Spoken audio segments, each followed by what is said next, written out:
Biar betul, 20 gram kecil macam ni boleh jadikan sebagai deposit kereta. Iya, dulu 20 gram ni harga dia sekitar 4,000 lebih saya tahu. Sekarang ni kalau tengok harga 20 gram hari ni mencecah RM9,300. Maksudnya apa? Kalau anda mau kumpul duit untuk deposit kereta, jangan simpan dalam cash, simpan dalam emas. Sebab sambil anda menabung, duit tu tak bocor satu sebab rasa sayang mau jual. Kedua, nilai duit kita makin jatuh. Kalau simpan dalam emas, dia ada kenaikan at least 10% anggaran setiap tahun. Dan performance tahun lepas lebih 20% kenaikan.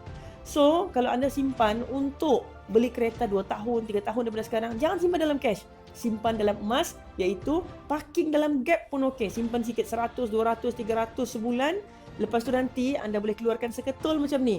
20 gram yang mana anda bila ready sudah mau beli kereta, jual, dapat cash, pergilah buat deposit kereta supaya anda tak payah sedekah banyak interest dekat bank. Ingat, bukan emas yang menjadikan kita kaya tapi ilmu.